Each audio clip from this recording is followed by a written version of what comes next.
Welcome to my channel Phi Concepts CHM.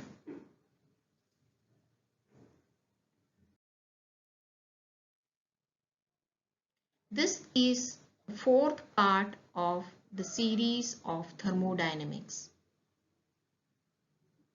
Here we will see about the first law of thermodynamics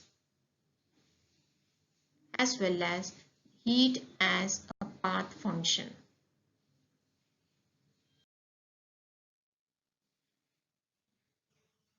The first law of thermodynamics.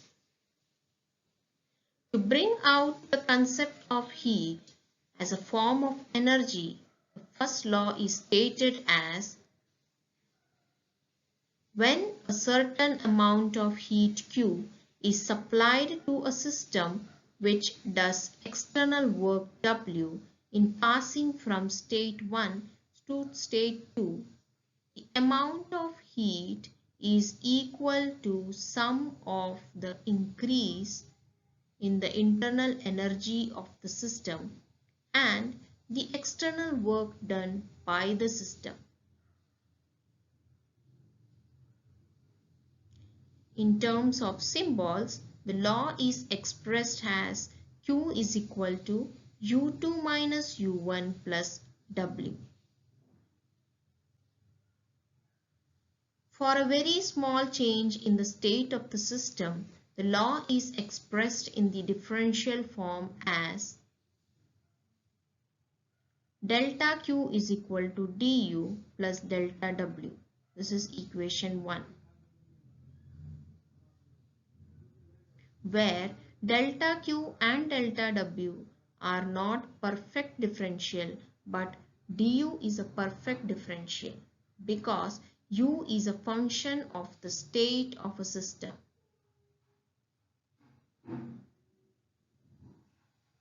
It should be remembered that all the quantities must be expressed in unit of energy.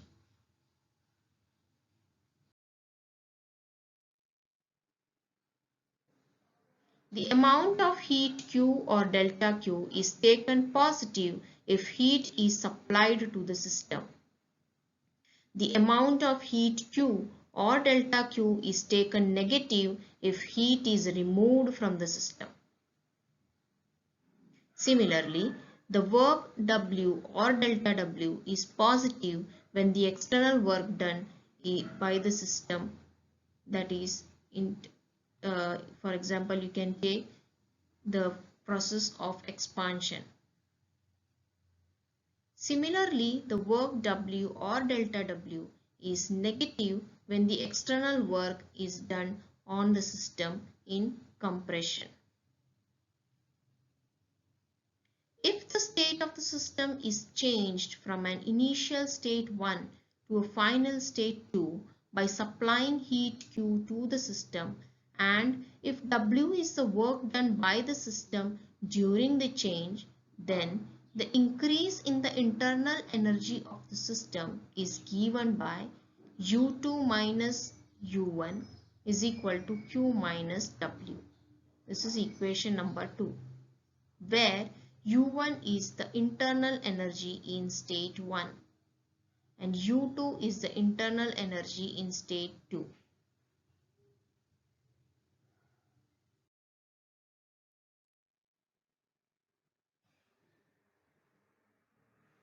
If the state of the system is changed from the same initial state 1 to a final state 2 by different paths, say B or C, that is shown in this diagram. The system is changed from state 1 to state 2 and we can change to different paths, say B and C. It is found experimentally that the difference Q minus W is same for all the paths between the states 1 and 2. Hence, when a system changes from one state to another, the change of internal energy of the system has a definite value independent of the paths between the two states.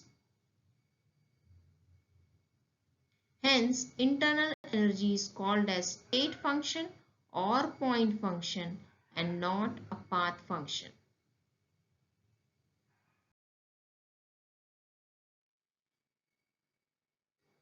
Significance of the first law of thermodynamics. First, it is applicable to any process by which a system undergoes a physical or chemical change. Second, it introduces the concept of internal energy. Third, it provides method for determining the change in the internal energy.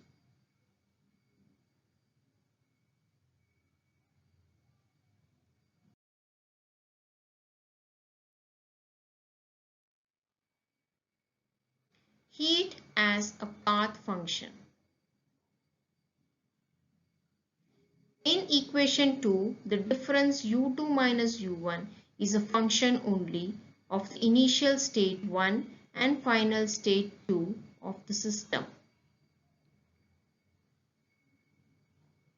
Work W is different for different processes or for different paths between the two states. Though work W alone is not conserved, we see that the difference Q minus W is conserved for all the paths between the same two states.